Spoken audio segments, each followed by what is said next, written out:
Islamic বাংলাস্তানের লক্ষ্যে জামাত বিস্তারিত জানাবো। তার আগে বলে রাখি, আপনি যদি আমাদের চ্যানেলে নতুন হয়ে থাকেন তাহলে অবশ্যই চ্যানেলটি সাবস্ক্রাইব করবেন এবং আমাদের ভিডিও যদি আপনি ফেসবুক পেজ থেকে দেখে থাকেন তাহলে অবশ্যই পেজটি ফলো করে দিয়ে যাবেন।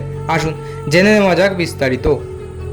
ধর্মান্ধ কয়েকটি রাজনৈতিক দল, ধর্মীয় সংগঠন আর ভারত বিরোধী অংশ হাইজ্যাক করেছে ছাত্র আন্দোলন।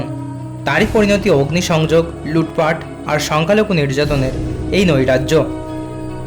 গত 5ই আগস্ট শেখ হাসিনার পতনের পর কুড়ি আকারে বিকশিত হয়েছিল এই পরিস্থিতি।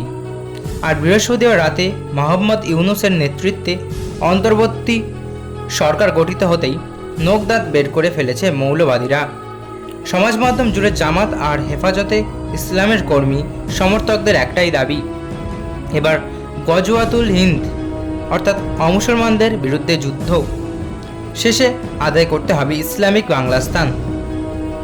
সমগ্র বাংলাদেশ, পশ্চিমবঙ্গ, ঝাড়খণ্ডের একটা বড় অংশ, বিহারের কিষানগঞ্জ, কাটিহার, নেপালের ঝাপা, মায়ানমারের রাখাইন ও আরাকান অঞ্চল, আন্দামানের কিছু অংশ এবং উত্তর পূর্ব ভারতের অসম, ত্রিপুরা, মেঘালয়, মিজোরাম এবং মণিপুরের কিছু অংশ নিয়ে প্রস্তাবিত এই বাংলাস্তান।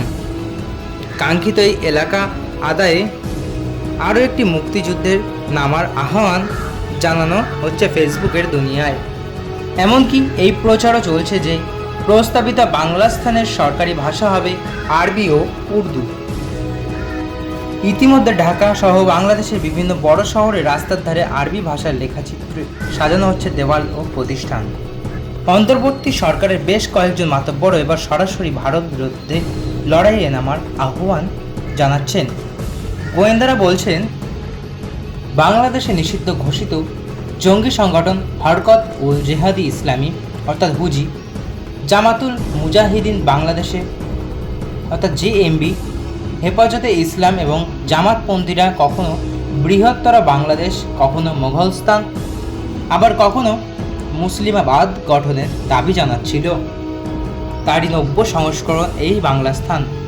নতুন এই দাবি তোলার ক্ষেত্রে এহেন সংগঠনগুলির মধ্যে যোগসূত্র প্রকট হয়েছে বলেই মনে করছেন গোয়েন্দারা বলছেন, গত দুদিন ধরে সমাজ মাধ্যমে বাংলাদেশিদের একটা অংশের তৎপরতা চরমে। তার সঙ্গে যোগ দিয়েছে পাকিস্তানের পেশোয়ার, করাচি, লাহোর ও কোয়েটার কট্টর ভারত বিরোধী কয়েকজন ব্লগার। এমনকি জেএমবি এবং হুজির জেলখাটা জঙ্গিরাও সে কাজে নাম লিখিয়েছে। এমনও কয়েকজন রয়েছে যারা মাত্র 2 দিন আগে বাংলাদেশের জেল ভেঙে বেরিয়েছে। গোয়েন্দারা দেখেছেন, সংগঠন নির্বিশেষে এহেন ধর্মান্ধ নেটিজেনদের সিংহভাগ দেশের নতুন নামকরণ ও নতুন জাতীয় পক্ষীদের পক্ষে। সে ব্যাপারে রীতিমতো সওয়াল করছেন, অস্বীকার করছেন 71-এর মুক্তিযুদ্ধ, স্বাধীনতা। এই তালিকায় রয়েছে এমন বেশ কিছু অধ্যাপক, শিক্ষক, প্রযুক্তিবিদ এবং অনাবাসী বাংলাদেশি যারা হাসিনার আমলে প্রগতিশীল পরিচয় দিয়ে দেশ বিদেশ ঘুরেছে। জোর তর্ক চলছে দেশের নতুন নাম নিয়েও, বাংলাস্তান নাকি পূর্ব পাকিস্তান। সমীক্ষা বলছে 91% মত বিধর্মীদের হটিয়ে নাম হোক ইসলামিক বাংলাস্তান। তো বন্ধুরা, এই ছিল আজকের ভিডিও। আশা করি ভালো লেগেছে। ভালো লাগলে অবশ্যই একটি লাইক করবেন এবং বাংলাদেশ সম্পর্কে আপনার কী মতামত তা কমেন্ট বক্সে অবশ্যই জানিয়ে যাবেন। ধন্যবাদ।